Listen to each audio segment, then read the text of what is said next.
Hello and welcome back to the shop. Might be one or two of you wonder what I was doing just now on this door, and I'm going to tell you.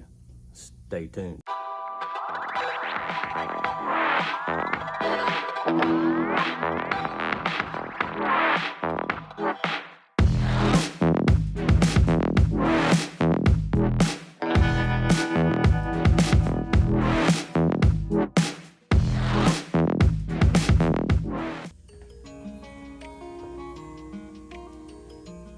I am upholstering this door.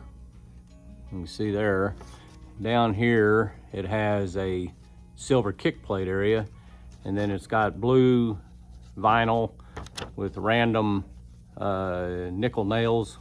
Got them all the way around here, and this part of it's going to be replaced, and then the installers out there are going to put all these parts on. I'm just doing the upholstery for now. But the reason I was putting that little black line down through there was so that when I do the joint between these two, you know, where the top of this is and the bottom where my fabric comes to, if there's any wood showing, it'll be black like I've painted all the way around these edges. I'll show you that real quick. Okay, we've taken and put black all the way around the edges of this. Just so that when we put the fabric on, you won't see what looks like raw door up on the edges anywhere or on the sides. This is going in a movie room, I suspect, and so we wanted that, and I talked to the decorator about going ahead and blackening all that, areas that are not upholstered, and she was good with that. So we've got black all the way around, top and bottom, because we will be upholstering this door on both sides. So like I said, this area here was the only place left that I hadn't considered, and I thought, well, there might be something show up in this area, you know, little bit area, because I'm going to be turning my fabric up against the steel plate here, but there might be some little gap, and I didn't want it to look like a natural door. All right, the first thing I'm going to do now, you know, since I've got all my painted parts done, is I'm going to go ahead and install the kick plate.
Because this is the vinyl, and you know, the circle that fits in here is kind of snug, not real snug, but I know that if I try to staple inside the hole, it'll be too much fabric for that to set in there.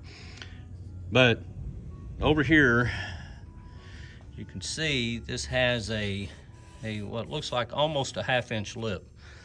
So what I'm going to do is I'm going to staple my fabric within a 1/4 inch of this hole and trim it off. Now before I do that, I'm going to put a layer of Dacron on this, and I'm going to put it about a 1/2 inch away from all the staple areas.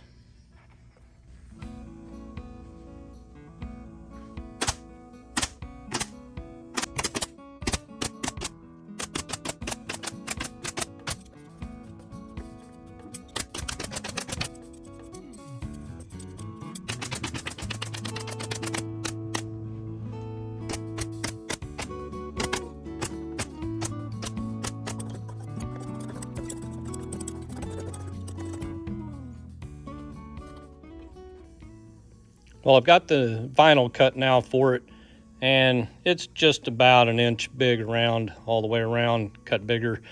And what I'm going to do is start turning it under across here about a ½ inch from about this area to about this area, and then I'm going to go pull it real tight, turn it under up on this area. Probably end up cutting some of it off, because I don't want a bunch underneath there. I don't want to kind of get a pull stretch on it and kind of figure out how much I think I should cut off, and then cut it off, and I'm going to pull it real tight and do it the same way from about this area to this area here.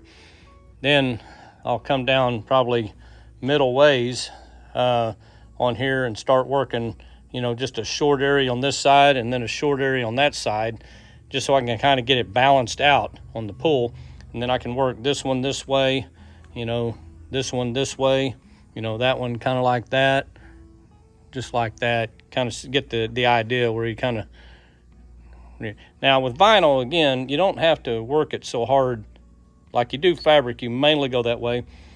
A lot of times with vinyl, now I could probably just pull it up here in this corner, kind of like this, and kind of stay tack it over here and kind of get the general set that I want, and then come along here and then pull it, because vinyl stretches, kind of both ways. So I'll see what it tells me it's going to do. I don't know how stretchy this vinyl is. We'll just see how it wants to work.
I've got it now stapled all the way around, and I've got just a little bit of a lip left here.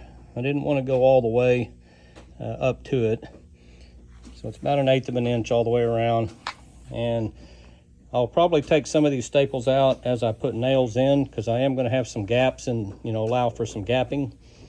But this will give me a good foundation to start putting my nails. Now, before I do put the nails, I've got to start stapling, find the edge of my board here, and start stapling 1/4 inch all the way around it.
Right at this point, I'm ready to start putting my nails in.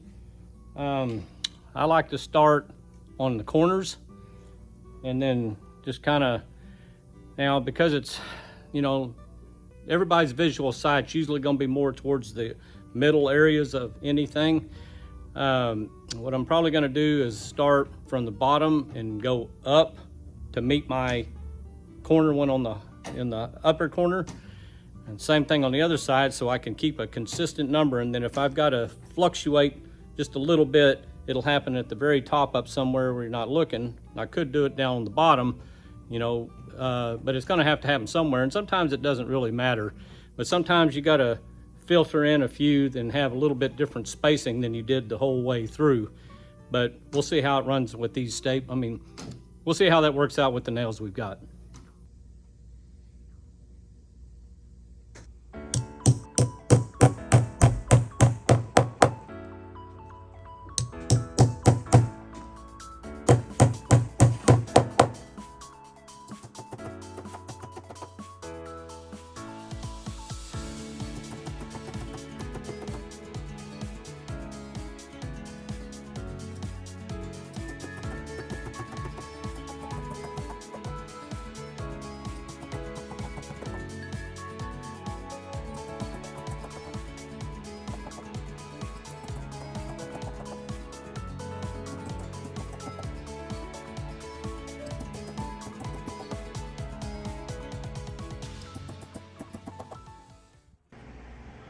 All right, I've got all my nails all the way around, and